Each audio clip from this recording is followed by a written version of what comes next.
अब बात आजादी का अमृत महोत्सव के अंतर्गत आयोजित आजादी का सफर की।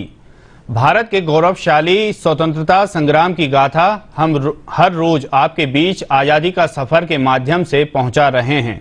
स्वतंत्रता की गाथा के आज के अंक में हम महान स्वाधीनता सेनानी शाहनवाज खान और पुलिन बिहारी दास के बारे में जानकारी दे रहे हैं।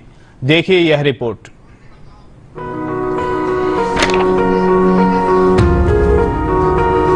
आज की इस कड़ी में हम स्वतंत्रता सेनानी और आजाद हिंद फौज के कमांडर कैप्टन शाहनवाज खान को याद कर रहे हैं, जिनका जन्म 24 जनवरी 1914 को हुआ था। शाहनवाज द्वितीय विश्व युद्ध के दौरान 14वीं पंजाब रेजिमेंट में कैप्टन के पद तक पहुंचे।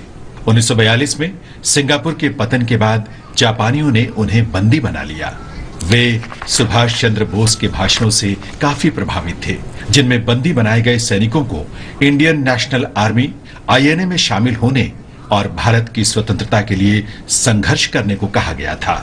शाहनवाज ने द्वितीय विश्व युद्ध के दौरान संक्षिप्त रूप से आजाद हिंद फौज के स्वामित्व वाले कोहिमा और इम्फाल पर अधिकार का दावा करते हुए पूर्वोत्तर भारत में आईएनए का नेतृत्व किया। दिसंबर 1944 में शाहनवाज खान को मांडले में प्रथम श्रेणी का कमांडर नियुक्त किया गया था। युद्ध के बाद आईएनए अधिकारियों प्रेम कुमार सहगल, शाहनवाज खान और गुरुबख्श सिंह ढिल्लों पर ब्रिटेन के सम्राट के खिलाफ युद्ध छेड़ने के मामले में दिल्ली के लाल किले में एक सार्वजनिक कोर्ट मार्शल की कार्रवाई चली थी। बचाव पक्ष के मुख्य वकील कांग्रेसी भूलाभाई देसाई के भरसक प्रयासों के बावजूद अदालत ने आईएनए के तीनों कमांडरों को राजद्रोह का दोषी पाया और मौत की सजा सुनाई।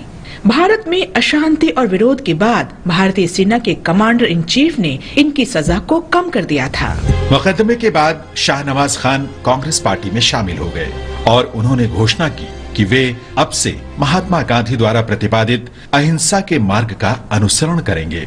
1946 में शाहनवाज खान महात्मा गांधी और खान अब्दुल गफ्फार खान के साथ नोआखाली में शांति बहाल करने के लिए गए थे। आजादी के बाद खान का शानदार संसदीय करियर रहा। वे मेरठ निर्वाचन क्षेत्र से 4 बार लोकसभा के लिए चुने गए। 9 दिसंबर 1983 को उनका निधन हो गया। हम इस महान भारतीय राष्ट्रवादी को नमन करते हैं। हम क्रांतिकारी स्वतंत्रता सेनानी पुलिन बिहारी दास को भी आज याद कर रहे हैं, जिनका जन्म 24 जनवरी 1877 को तत्कालीन बंगाल प्रेसिडेंसी फरीदपुर में हुआ था। उन्होंने ढाका अनुशीलन समिति की स्थापना की और प्रांत में इसकी लगभग 500 शाखाएं बनाई। उन्होंने एक क्रांतिकारी सेना के गठन के लिए ढाका में नेशनल स्कूल की भी स्थापना की। इसमें छात्रों को विभिन्न हथियार चलाने का प्रशिक्षण दिया गया। वर्ष 1908 में पुलिन बिहारी ने ढाका जिले में 12 जमींदार के आवास पर 12 डकैती में क्रांतिकारियों का नेतृत्व किया था। इसके लिए उन्हें अश्विनी दत्ता, सुबोध मलिक, कृष्ण कुमार मित्रा, श्याम सुंदर चक्रवर्ती और भूपेश चंद्र नाग के साथ ब्रिटिश भारतीय पुलिस ने हिरासत में ले लिया था। पुलिन बिहारी दास को मॉन्टगोमरी जेल में बंद कर दिया गया था।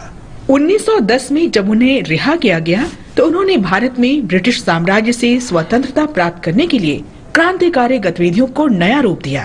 उन्हें ढाका षड्यंत्र मामले में देशद्रोह और आंदोलन के आरोप में 46 अन्य भारतीय क्रांतिकारियों के साथ फिर से गिरफ्तार कर लिया गया। पुलिन बिहारी दास को सेलुलर जेल में स्थानांतरित कर दिया गया। वहां उनकी मुलाकात विनायक दामोदर सावरकर, बारिंद्र कुमार घोष और हेमचंद्र दास सहित कई क्रांतिकारियों से हुई। 1918 में उन्हें रिहा तो कर दिया गया, लेकिन 1 साल के लिए नजरबंद रखा गया। पुलिन बिहारी दास ने फिर से अपनी क्रांतिकारी गतिविधियों को पुनर्जीवित करने का प्रयास किया, लेकिन संगठन पर प्रतिबंध लगा दिया गया। पुलिन बिहारी दास ने 1920 में भारत सेवक संघ की स्थापना की और 2 पत्रिकाओं का प्रकाशन किया। 1928 में उन्होंने कोलकाता में मेछुआ बाजार में बंगिया व्यायाम समिति का गठन भी किया। ये खेल कूद की संस्कृति को बढ़ावा देने का संस्थान था और प्रभावी रूप से एक अखाड़ा था, जहां उन्होंने युवाओं को प्रशिक्षित करना शुरू किया। बाद में वे एक योगी के प्रभाव में आए और उनमें अनासक्ति की भावना उत्पन्न हो गई। 17 अगस्त 1949 को उनका निधन हो गया। इस महान क्रांतिकारी को हमारी विनम्र श्रद्धांजलि।